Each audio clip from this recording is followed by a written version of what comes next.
All right, everybody, it's summertime. We got a special guest here today, returning to the podcast, guys, gals. This is Pat Finn with the Sons of Saturday. We got Peter Moore, our starting punter, returning to the show. If you guys have been following for a while, you're probably like, oh, yeah, I know all about Pete because him and Kyle Lowe came on the show way back when. The 5-star punter from Calvert Hall, Baltimore's finest. Peter Moore, how are you, man? It's good to see you. Good to get you back on here. I'm great. Thanks for having me back on. So you were talking about running some hills today. I know you guys got summer workouts going on. How's everything going? I know Blacksburg in the summer, it's kind of slow. But what's going on from the Blue Ridge Mountains? Yeah, summer workouts are going well. We're doing a lot of conditioning and heavy lifting stuff and some football stuff in between. It's pretty intense workouts, but it's really good just building that team camaraderie and getting the guys back together. It's really, really good so far. What'd you think of Coach Pry in the women's clinic running out of the tunnel and getting everyone juiced up? Did you see that video? Yeah, that was awesome. So I did a player panel with a couple other guys kind of at the beginning of the clinic, but then I went home and I saw that on the Instagram. That was pretty awesome. Definitely a really cool thing that they've added. So I think hopefully they'll keep doing that. I think that's really good. Yeah, it's awesome that they're bringing that back. I know super, super good feedback from all accounts for women's clinic attendees. So, Peter, you're entering 2024 here as a redshirt senior. You know, we got the double discount here, the double senior discount AARP. But in 2023, served as team captain. You punted it 60 times for 25-88, averaged 43.1 yards a punt. Had a big year. 19 of those punts went for 50 or more yards. 17 of those punts were down to inside the 20-yard line. Now, it is kind of tongue-in-cheek here because your two best games, statistically, were in losses. But obviously, that's when you get your best opportunity is when it's 4th and long. And they're like, hey, we got to get it to our 4th down quarterback. But Rutgers game, long of 62. Dropped 3 punts inside the 20 and was named to Ray's 8, which is the Ray Guy Award that they put out weekly.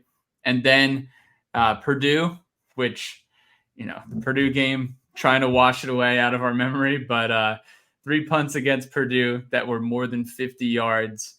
And Pete was named ACC Co-Specialist of the Week for the Purdue game. Now, were those 3 punts that were for 50 or more, were they before or after the rain delay? One was before the rain delay, but it was pouring. It was right before they delayed the game. And then the other 2 were after, if I remember correctly. But that first one was like, I could barely even see. The rain was so strong. Just the weirdest and honestly probably worst game that any Tech fan has attended in a really long time. Just hopefully we never have to experience anything like that again from a weather standpoint. But ridiculous. A good memory for you. You've been here for COVID. You've been here through NIL. You've been here through the portal. And you've been here through the notorious Purdue game. But let's take it back to the beginning, Peter. Can you walk us through just your journey to Virginia Tech? When you wanted to sign on that dotted line in 2020, actually you were part of that 2020 class. Walk us through that decision to be a Hokey. What drew you to Virginia Tech and the football program? Yeah, so I didn't know a whole lot about Virginia Tech just during my whole recruiting journey, and even growing up, I didn't really watch a whole lot of Virginia Tech, honestly. But went through recruiting, all those workouts, camps, visits, all that stuff, and it was pretty late in the process.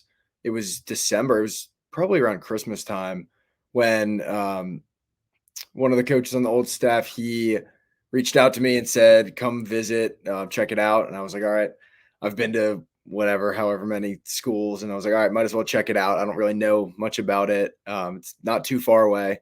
So I headed down, had a really good visit. Really loved the place. Like I just fell in love with it. And that was it. Honestly, I just kind of knew. So I talked to my parents and we were like, let's get down here one more time. But I was pretty sure that I wanted to come to Virginia Tech. It was kind of just it was a feel thing, honestly. Just felt like home when I visited and got around the people, and it just felt right. So that was kind of that was kind of it for me. I committed in January, I believe, so a little bit late, but it was definitely the right decision. And then, with Virginia Tech's legacy of specialists, you got Shane Graham, Joey Sly, Brian Johnson, John Parker Romo, and his high step-in kicks, Oscar Bradburn, the Aussie, Cody Journell, a local guy. Are there any punters or any other specialists or athletes that you either look up to or have helped influence your experience at Virginia Tech? Yeah, I'm a big Baltimore Ravens fan, so I've looked up to Sam Cook, who was the punter there for forever, my whole life, basically until probably 2 years ago. But I looked up to him for sure. He can do all kinds of stuff. He could hit crazy knuckleballs and backspin and all that stuff, low ball, high ball, whatever he was called upon, he could do. So he was definitely um, a big NFL role model of mine. Definitely Justin Tucker too. Just his mindset, his mentality, the way he approaches games, and how he works is just definitely something to look up to. And then I want to give you the opportunity. You were just talking about Sam Cook, and you can gas up our guy Stu Holt here, but how does Coach Holt prepare you guys for games physically and mentally? And, you just mentioned some cool ways, spins, knuckleballs. I know the objective is to punt the ball high, to punt the ball far, and to accurately place it in the coffin corner. But is there a specific area of your game that you're working on with Coach Holt this summer that you're crafting? Yeah, definitely. I'm definitely working on directional punting more, just kind of placing the ball in the spots that we want. I feel like I've improved on that a lot this offseason already, but that's definitely the point of emphasis for sure. And especially looking towards the next level too. If I want to play the next level, got to do that effectively. So me and him have talked about that. We've been working through it, and definitely something that's going to really help the team too. If I can master that, just putting the ball on the sideline, placing the ball inside the 10, 5, whatever it be. Yeah, and how's it working with Coach Holt? Physically, mentally, how's he getting you guys juiced up? What's that room like at this point? And in your career, you've been around a long time now, with younger guys coming in. What are the vibes? Yeah, it's really good. Our unit's really close. We've become a lot closer since he's arrived here, and he facilitates that culture for us. He does a really good job. We do stuff off the field with him and his family, which is awesome. We love doing that. Just getting closer as a unit, getting closer with him. Definitely big like family like culture with that, which really helps. It just helps the morale of the team, and it helps us perform better. And like guys want to play for him. He does a really good job, especially in practice, getting us ready for the games. He's really good at making it tough in practice. So then when you get out there on Saturday, it's easy. So that I really appreciate that he does that, because it makes those game days a lot easier. Now, I said this a little bit, but you've been through multiple eras of college football here. Two things have really changed since your time at Virginia Tech, and one is the game of college football, and two is the program at Virginia Tech. But the first question here, you might as well be like Hunter Couture at this point. 5th year, one team. I guess Hunter, had the COVID year. You have a COVID year, and it's not as common as it used to be. How has NIL, the portal, kind of just the changing landscape of the game changed or impacted your experience? Yeah, it's a lot different from when I first got here. I mean, NIL wasn't a thing. That came into play a couple of years ago, but that's definitely been an awesome thing for us and our team. I've received some benefits from that, getting some cool sponsorships like putter mat and just stuff like that, just fun stuff like that, which is cool. I'm not huge into the whole NIL game, but I'd like to do more and get more involved with that. But it's definitely huge for our team, and we do a really good job here, especially with Triumph. They do a phenomenal job. I was going to say, let's get some more NIL opportunities here for Peter this fall. I'm sure the team in general is going to have a lot of opportunities with how many eyeballs will be on the team this season. We're all pretty fired up about it. And then Virginia Tech specifically, what would you say is different between coaching staffs, and how would you describe the evolution of Virginia Tech football in 2024 compared to when you came in bright-eyed and bushy-tailed during the summer of that COVID year in 2020? Yeah, it's a lot different. The staff just feels like family. They do a really good job at just making everybody feel welcome. Guys that come in the transfer portal or high school guys, we're just a really close team, and the staff does a really good job at making it feel that way for us. And just the culture Coach Bry's brought has been phenomenal. Just we have our core fundamentals that we focus on. Like accountability, communication, details, just stuff like that are really important to us. And I think focusing on those things have been really beneficial to us. And I think the team is just more focused than ever. So let's talk about the team. I'm glad you brought that up because the camaraderie, the dynamics within the team. What can you share about that? I know your unit, you have really good things to say about the specialists, but as far as just within the team as a whole, who are some leaders that are emerging this off season? What are some dynamics that you're excited to dive into here as we attack this campaign? Yeah. So a lot of the new guys have come in and been awesome so far. Aeneas Peebles has been great. Coming from Duke, he's been a really good leader so far, and he just fits in so easily. And he's just an awesome guy to be around. He's definitely been a big leader out of some of the newcomer guys. Nick Gallo being back, he's been a good leader, of course. Just guys like that.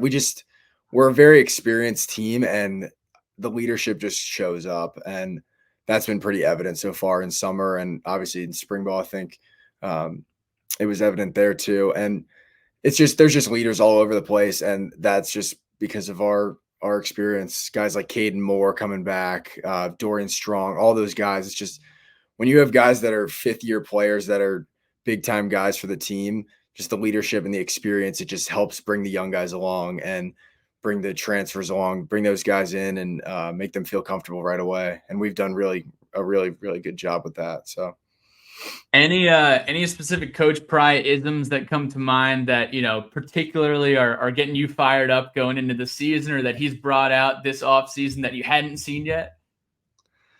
I got to think about that.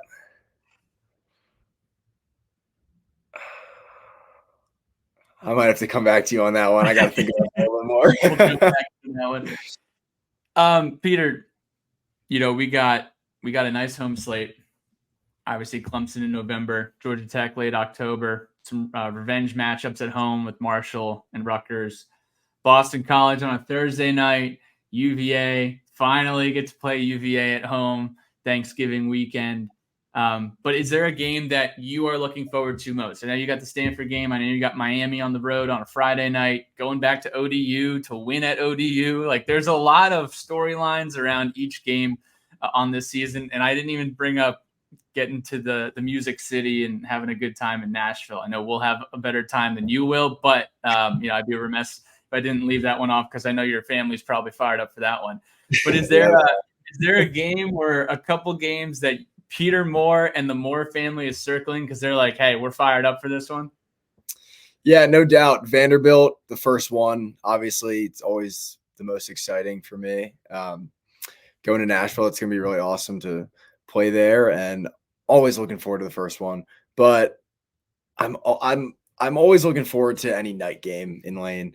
Those are just the best. And the Thursday night against Boston College, I think, is probably up there, just because we played Boston College at night a lot, honestly, in my career. Maybe, yeah, every time besides last year, I think. So it's always fun to play against them, and especially at night, that's going to be awesome. It'll always be jumping in Lane too. So can't wait for that. Love it. I love it. And that Marshall kickoff, 4:30, like, that's a sneaky good kickoff time. I don't know if we'll get any night effect, but we'll get that 7:30. We've never had a 4:30 kickoff as long as I can remember, so I think the fan base will be pretty juiced up for that one, since we won't be able to tailgate much for Vanderbilt. But one I guess two things here: one personal goal and then one team goal for this season. Okay. Personal goal, lead the country in punting average. That's a big goal of mine that I think I can get to this year. Along with, I'll add another one in there. First team All ACC would be great too. Been on the All ACC team before, but to get back on there would be really awesome, especially with first team. But more importantly, team goal, win the ACC, 100%. that's the goal. That's what we're looking forward to.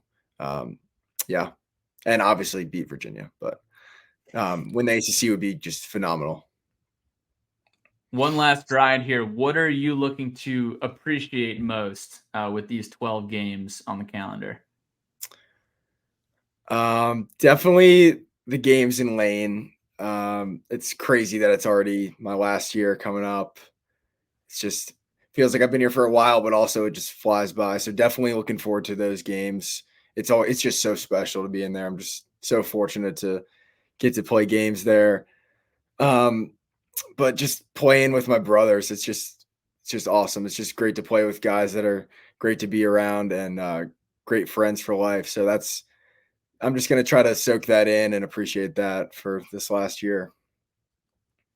So we got this segment called Pete the Person, academic, personal life. What are you studying? And outside of football, when the ball stops spinning, what career aspirations do you have outside of football?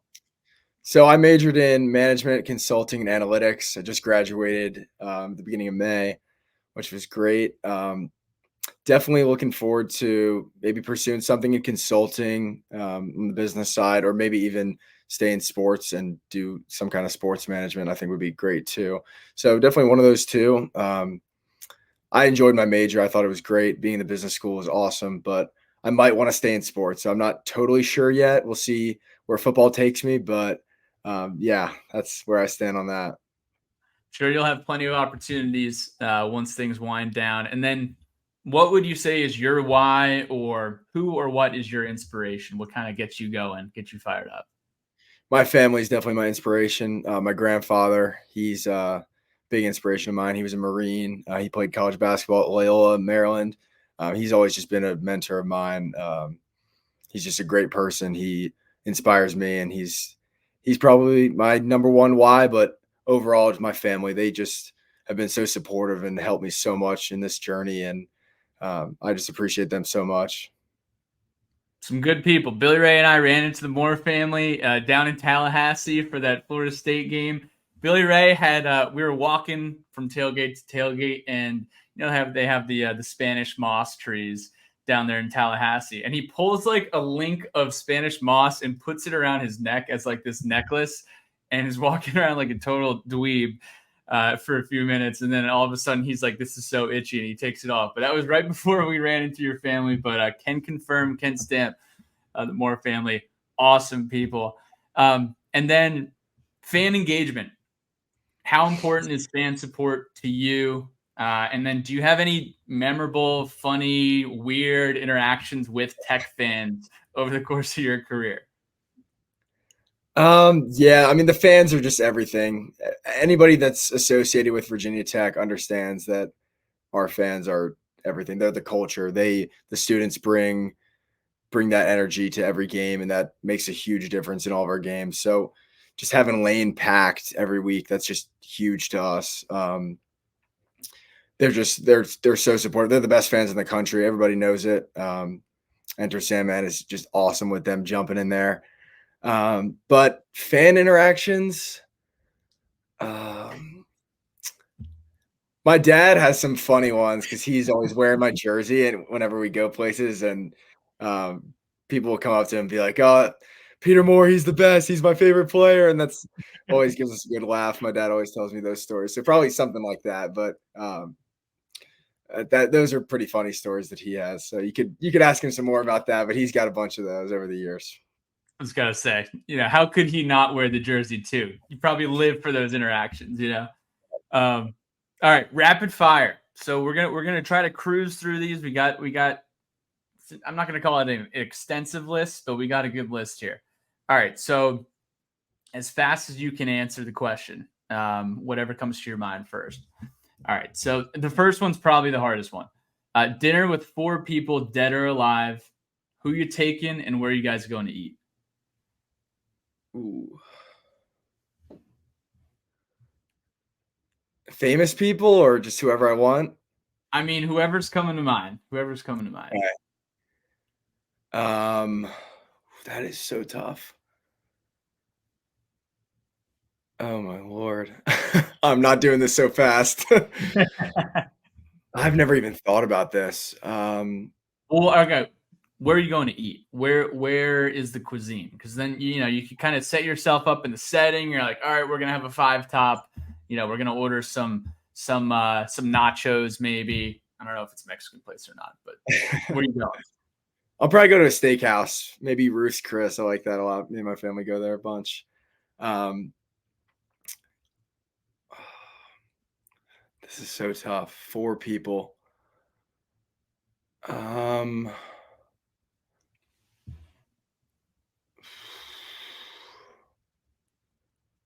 my God. You might have to come back to this one too. This is a good question. I need to think about this more. This is such a good question. And I've never been asked this. I need to think about this. I could probably only fill up my own personal table with like 2 people because I would need time Yeah. too. All right. Favorite on the field and off the field memory at Tech. Okay. On the field. Probably UNC 2021, beating them. They were ranked number 10, I believe, or in the top 10. And the fans stormed the field. It was the all orange game. We wore those all orange uniforms. And that was my second ever start. That was my first game in lane with fans where I was playing. So that was really special to me. Off the field.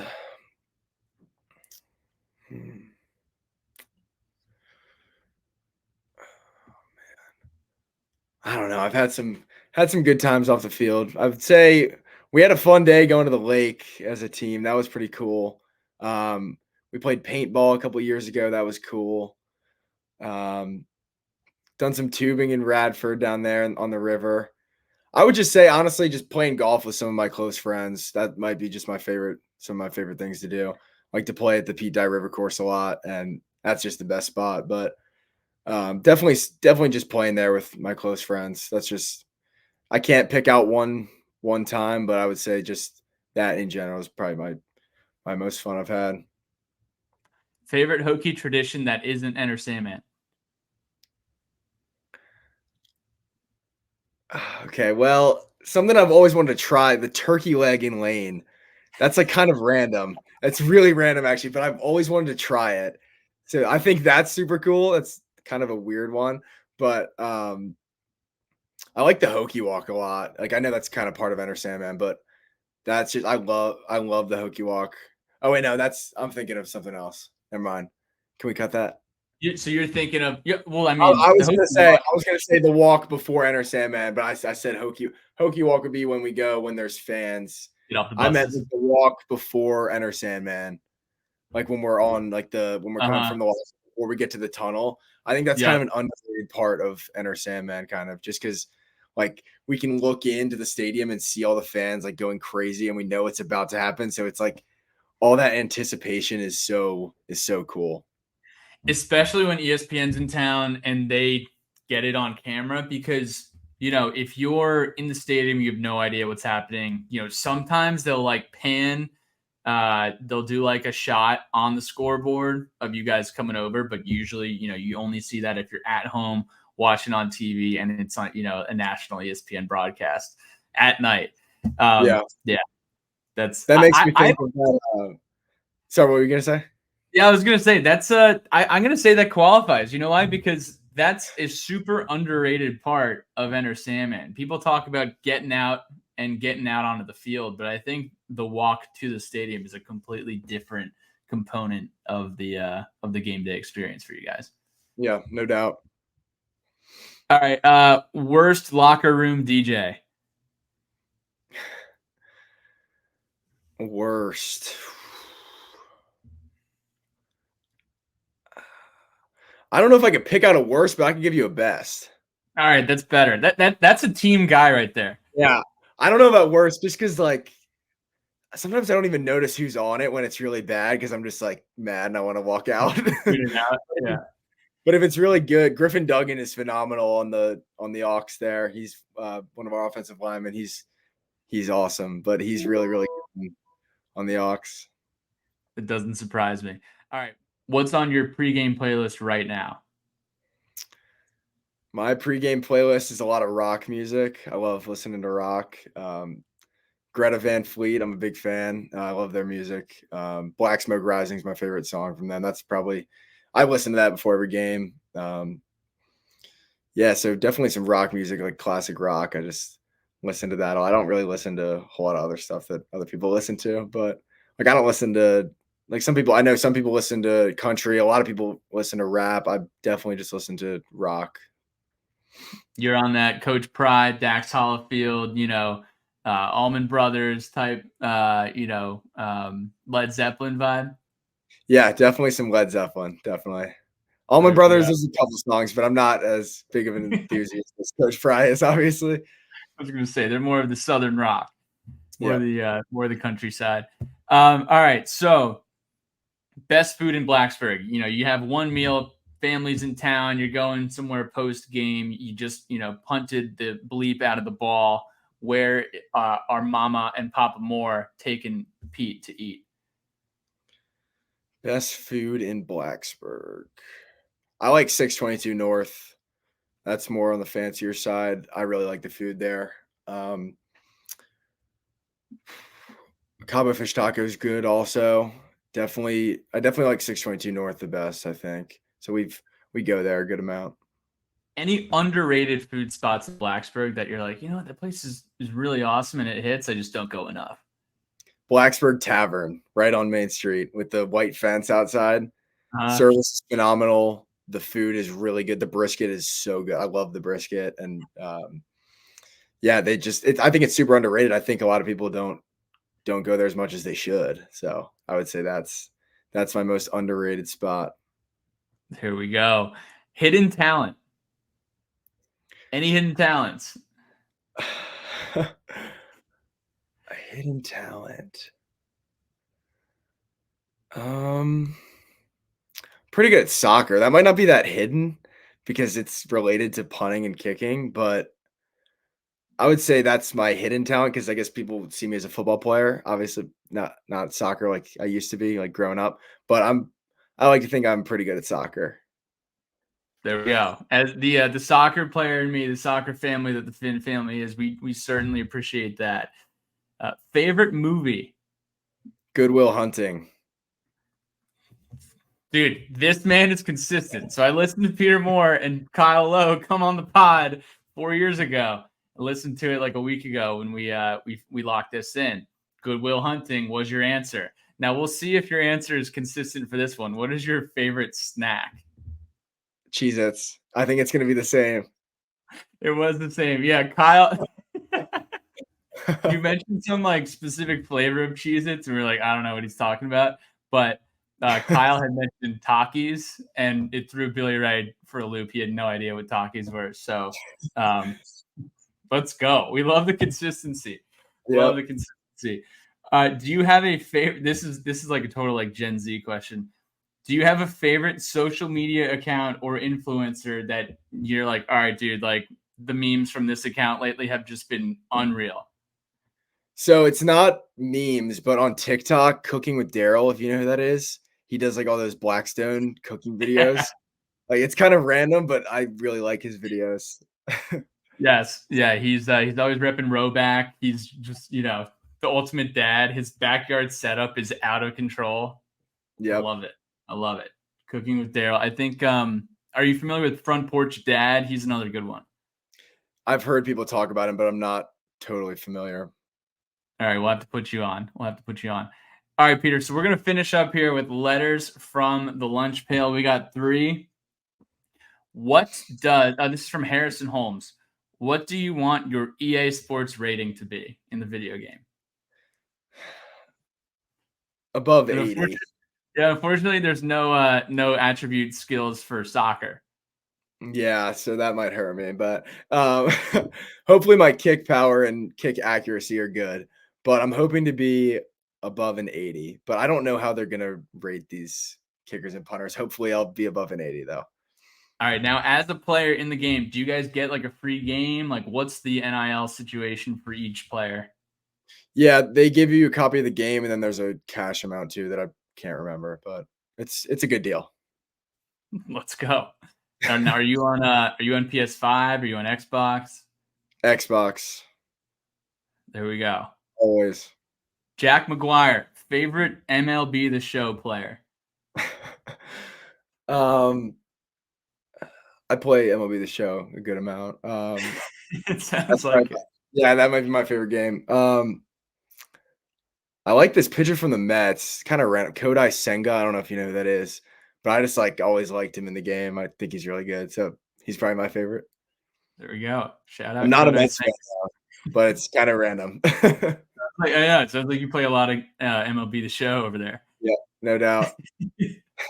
All right, Rich Luttenberger says, what gives you the biggest thrill as a punter? A, pinning the team inside the 5-yard line. B, executing a fake punt for a first down, like we saw in the Wake Forest game. I know you weren't holding the ball, but you did sell it.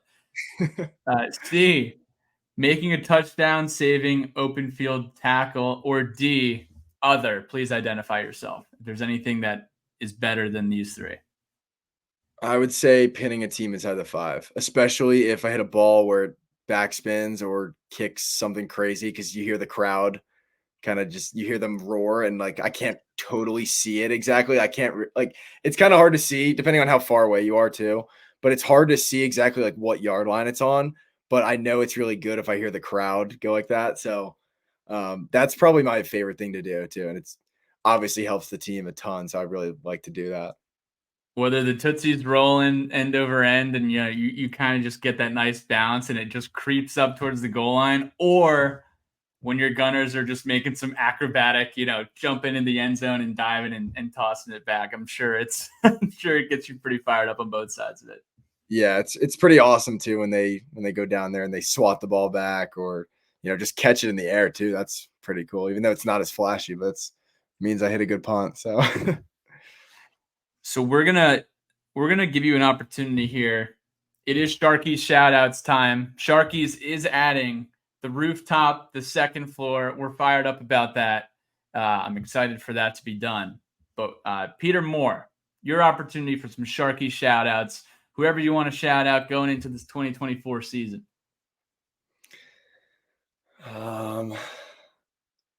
Anybody? Anyone. This is your time. I'll shout out a couple people. Nick Veltsistis, another punter. Me and him always have good times just hanging out and obviously working out together and playing. Shout out my girlfriend too, Maddie. She's awesome. And let's see. I'll shout out my friends, Jack and Drew too, who good friends growing up. They're always big supporters of me and miss those guys. So give them a little shout out. Are Jack and Drew coming down to any games this year? Yeah, they were here last year for a game. Forget what game exactly, but they come down to Blacksburg a little bit, but they'll definitely come down. They'll probably try to come down for Clemson or one of those games like that. Maybe a night game. So definitely see them in Blacksburg. Love it. Awesome, Peter. Well, Peter Moore, it has been a pleasure. Appreciate you coming back on. Looking forward to this season. Enjoy those summertime workouts. I know those hills today probably weren't that fun, but it will be worth it. And we're excited to see you back out there this fall, my friend. No doubt. Thanks for having me. All right, Pete. Take care. Thanks.